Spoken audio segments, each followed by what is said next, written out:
Okay, here is Humble Warrior.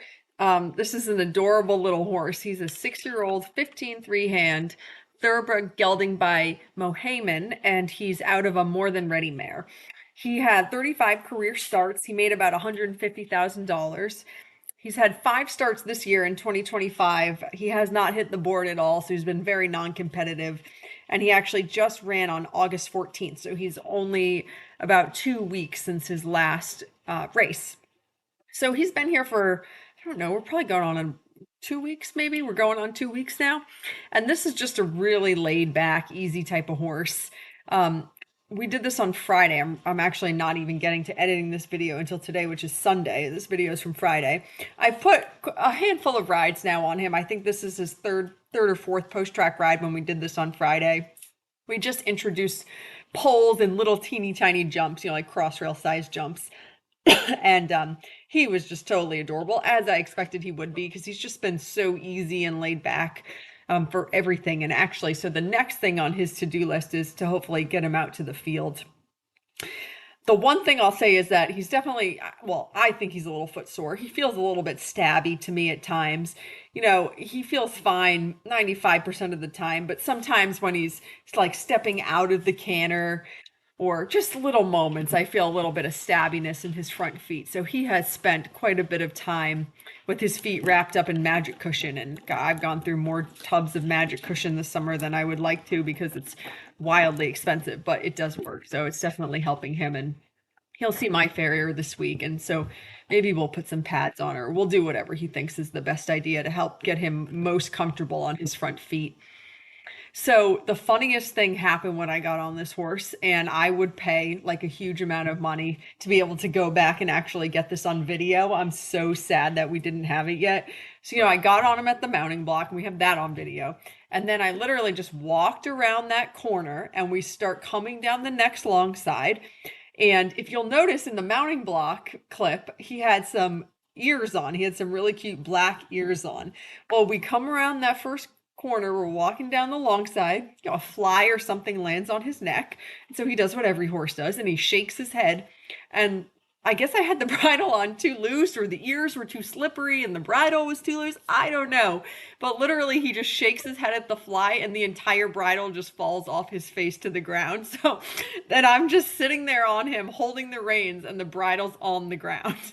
And you know what he did? He literally just stopped moving, put his head down, and started eating grass next to the fence.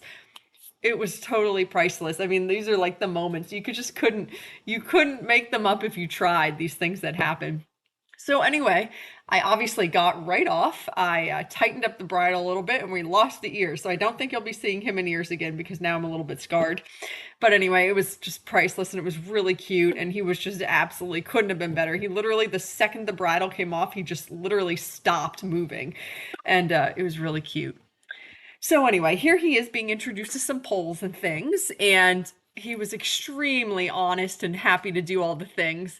He was really cute about he actually made like a little bit of a bigger effort than necessary, but in sort of a nonchalant way. So like he would sort of get there and like balloon up over the things at first, but still just land in a super quiet, actually trot sometimes. It took me a little while to get him going enough to figure out that, oh, okay, we don't want to balloon over it and land it with a thud in the trot. We want to actually just make a lesser effort and land in a smooth canter. And that's normal. He just has to figure out the footwork, the balance, and all those things.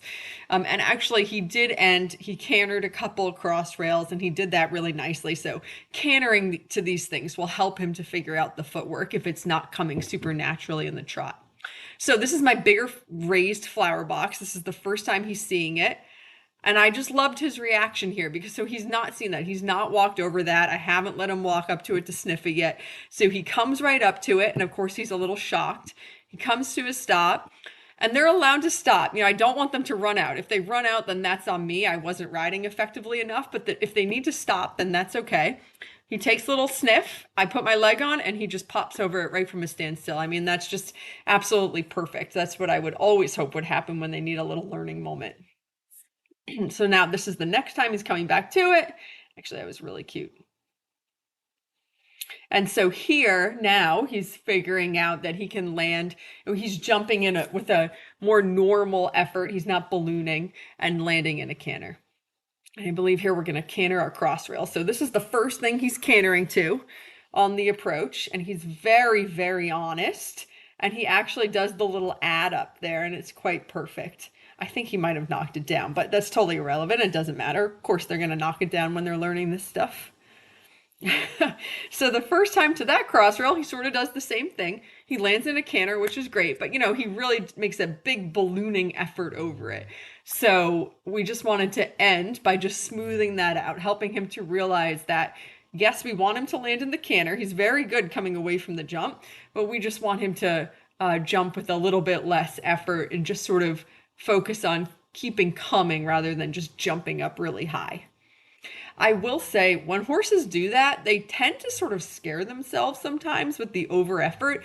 He actually was totally chill about it. I mean, he totally figured out that he could come forward across the jump, but he never scared himself. I mean, a lot of times that something like that would happen, that big over effort, you come back the next time and then you're sort of expecting them to stop if they scared themselves, but he was just super brave and chill, and he would just come back around the next time and he just jumped it so much better like he did there. So that was really ideal. I'm sort of like way in the back seat because you don't know what they're going to do. So I'm expecting, he might slam on the brakes. He might be a little bit worried now, but he really wasn't. He's just such a chill little horse. So this is quite good here. So I think now we're on our home stretch. He was sorting all of this stuff out.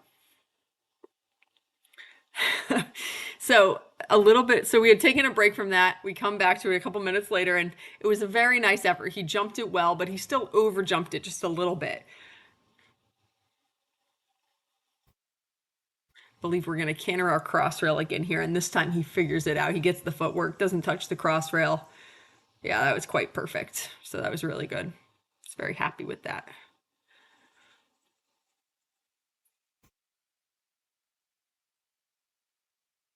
I think we're just going to come back to this raised flower box one more time. I believe he nails it, and then he's done. Yeah, that was perfect. Really good boy. Yeah, I was thrilled with him. I mean, just what a good boy. Such an effort. He made some very normal, typical, I don't even think you can call them mistakes, just, the learning curve of figuring all this out. Oh, I'm still going. We did it again. Oh, we did it one more time. God, I was being an overachiever.